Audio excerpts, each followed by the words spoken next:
ဟာတိုက်ပေါ်ကခုံချတည်ဆုံးခဲ့တာကြောင့်အမြင့်ကြောက်မယ်ဆိုတာကိုသူမတွက်ချက်မိသွားပါတယ်သူမဟာအမျိုးသားကိုဆွဲကင်ပြီးအထက်နှစ်ဆက်မြင့်တဲ့တိုက်ပေါ်ကနေအောက်ကိုခုံချလိုက်အမျိုးသမီးတဦးဟာမော်အင်းစာရွက်တစ်ရွက်ကိုထုတ်ပြီးဆေးရဲ့ကြောပေါ်မှာကတ်လိုက်ပါတယ်ခဏကြာမှတော့ဆေးရဲ့မျက်လုံးတွေပြောင်းလဲသွားပြီးအဲ့ဒီအမျိုးသမီးရဲ့ခိုင်းစေသမျှကိုမငင်းဆန်နိုင်ပဲနာခံနေရပါတော့တယ်ထိုမျိုးသမီးကသူမကိုလက်ထပ်ချင်တယ်လို့သူ့မိခင်ကိုပြောခိုင်းတဲ့အခါမိခင်ဖြစ်သူကဝမ်းသာအားရဖြစ်သွားပေမဲ့ဆေးကတော့သူ့စိတ်ထဲမှာထိုမျိုးသမီးကိုလုံးဝမချစ်တဲ့အတွက်အလွန်ထိတ်လန့်သွားပါတယ်သူဟာလက်ထဲကကြောက်စိမ့်ဆွဲသည့်ကတဆင့်အကူအညီတောင်းတဲ့အချက်ပြမှုကိုပေးပို့လိုက်ပါတယ်ထိုအချက်ပြ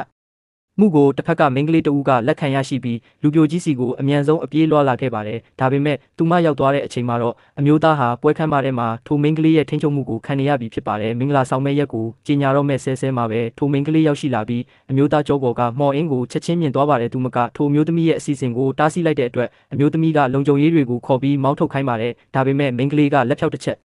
တီးလိုက်ရုံနဲ့လုံခြုံရေးတွေအားလုံးကြောက်ရွံ့လို့တောင်းတင်းသွားကြပါတယ်ထို့နောက်သူမဟာအမျိုးသားရဲ့နောက်ကိုဖျက်ခနဲရောက်သွားပြီးကြောပေါ်ကအင်းစာရွက်ကိုဖျက်ဆီးပစ်လိုက်ပါတယ်ဒါပေမဲ့အမျိုးသားဟာသတိပြန်မရလာပဲမျက်လုံးတွေหนีရဲနေစေဖြစ်တယ်လို့ဘသူထိန်ချုံမှုမှမခံရဘူးလို့ပြောနေပါတယ်မိန်းကလေးကသူမရဲ့ cravation တက်မှန်မျက်လုံးနဲ့ကြည့်လိုက်တဲ့အခါအမျိုးသားရဲ့ကိုယ်ထဲမှာမိစ္ဆာဝိညာဉ်တစ်ခုပူးကပ်နေတာကိုမြင်လိုက်ရပါတယ်သူမဘလို့ပဲချင်းချောက်ပါစေဝိညာဉ်ကထွက်မသွားတဲ့အတွက်ထိုဝိညာဉ်